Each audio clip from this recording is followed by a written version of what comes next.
Well, welcome back for lesson 6, in which we cover chapters 6 and 7 in your text.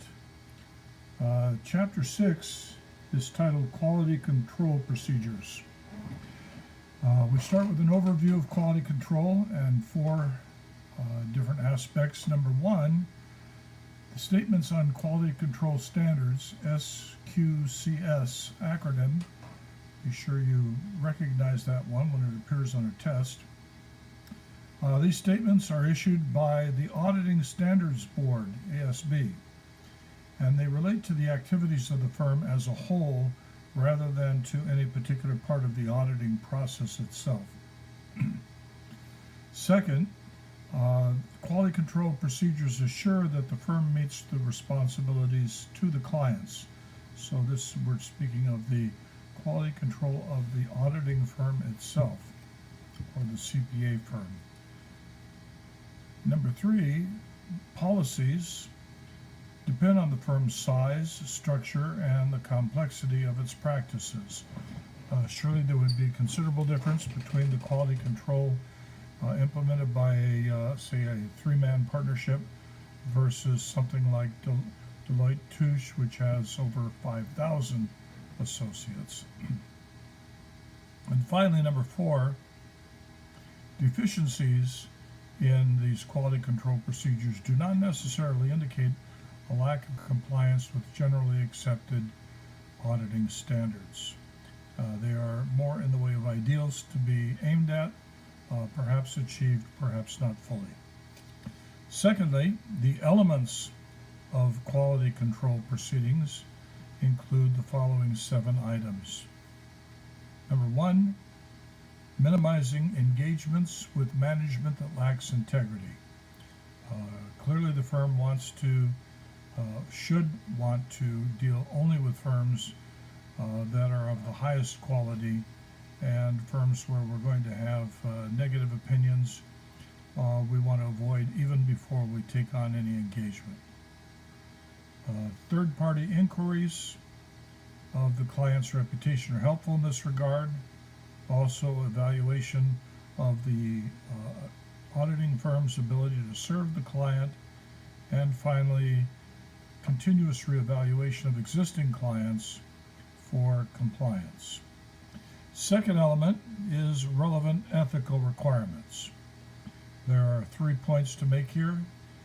Independence is required not just in fact but also in appearance. Secondly, integrity of all personnel is to be monitored. And third, objectivity of all personnel is expected as well in ethical consideration of the element of quality control. Number 3, continuous monitoring includes monitoring the policies of the firm, second-party partner reviews, that is, each partner should have work reviewed by another partner of the firm if there are more than one person running the firm. And lastly, the AICPA requires a peer review every 3 years regardless. Number 4, human resources.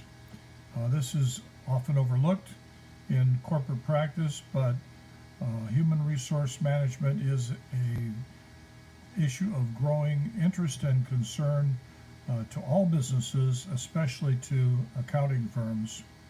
And here we want to take a look at the hiring practices, make sure we're hiring qualified personnel. After hiring, we want to make sure that there is an emphasis on personal and professional development, that the firm is expecting, monitoring, and expending resources to make this happen. Also, on-the-job training and rotation is a part of human resource management for quality control. And last of all, advancement. We want to make sure that there is room for advancement and that partners, or rather agents, are able to advance in an orderly fashion from beginner to seasoned professional. Item number 5, the engagement performance must meet all standards, all relevant standards. The text has a considerable amount to say on this. I decided to shorten it a bit, so make sure you take a look at that in your text. Item number 6, leadership is responsible for quality control. We say tone comes from the top. And number 7, government auditing standards require external quality control reviews every 3 years for firms that do any auditing involving government activities. Documentation of the required is of the quality control review every 3 years. This documentation is required for any engagement or contract, has to be furnished in writing. That concludes Lesson 6. We turn now to Lesson 7, not Lesson 7, but Chapter 7, Internal Controls. Understanding the entity and its environment and assessing the risks of material misstatements fall under this heading of internal control. Here we have a number of items that we're going to cover, A through G.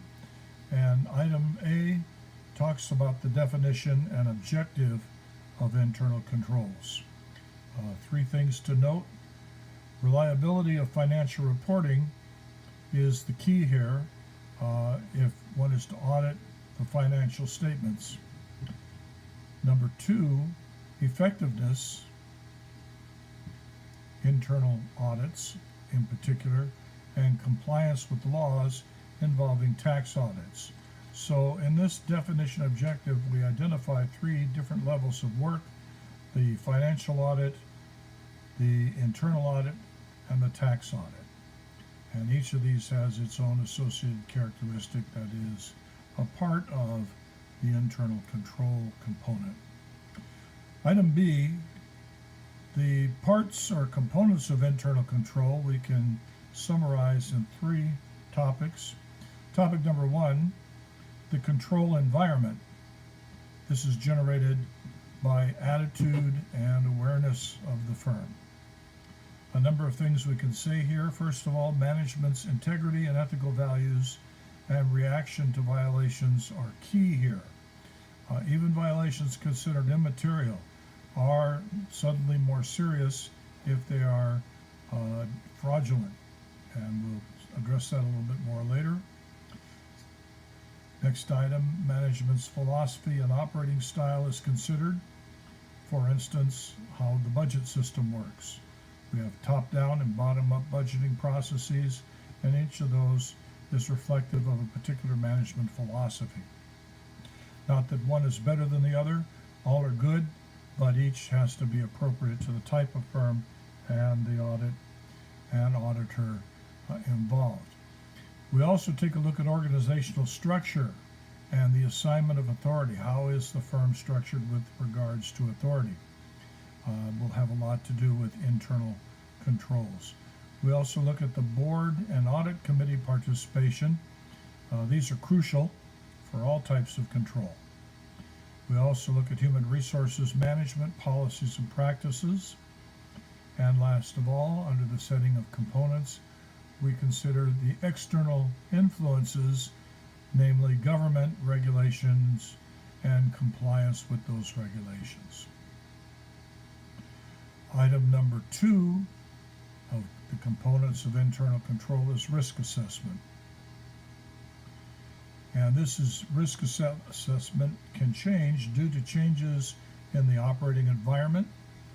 It can change due to new personnel, new or revamped information systems, rapid growth, new technology, new business models, products, or activities, corporate restructuring, expanded foreign operations, and new accounting pronouncements. So these would be indicators of potential risk and necessity for a risk assessment in many cases. Last of all, we look at the control activities themselves. Well, not last, but next. they should have proper authorization for all transactions. For instance, having two or more signers on checks for in excess of a given amount, say to $10,000. Also, separate authorization, recording, and custody of resources. So supplies, office supplies for instance, should be authorized by a different party than the one who records the consumption of those supplies, and yet a third party should have custody of those supplies, making it harder to commit fraud except by collusion. Also, are documents and records adequate? This is a part of the control activity, internal control. Next, are there adequate physical controls? Locks and keys are obvious, but a number of physical controls to control, in particular, assets of small bulk and high value. And lastly, under this heading, independent checks of performance or performance reviews are vital to make sure that the employees are actually getting work done. You'd be surprised at how bad this can get, particularly in government agencies where many employees do little or no work because frankly it's almost impossible to fire a government employee. Also, item 4, we take a look at information and communication within the organization, how that is controlled, and finally, monitoring. Item C, under internal control, deals with the responsibilities. We have 2 items here. Management is ultimately responsible for the enactment and enforcement of internal controls. The auditor is responsible for checking into the efficacy and weighing judgment on the policies and procedures of internal control. Item D, the limitations of internal control are fourfold, and they are: number 1, simple errors. This is a human component of the process that cannot be eliminated. Number 2, collusion, one that we strive to control and can to a great extent, though seldom perfectly. Number 3, cost benefit, that the internal controls should provide benefits at in excess of the actual cost of those controls.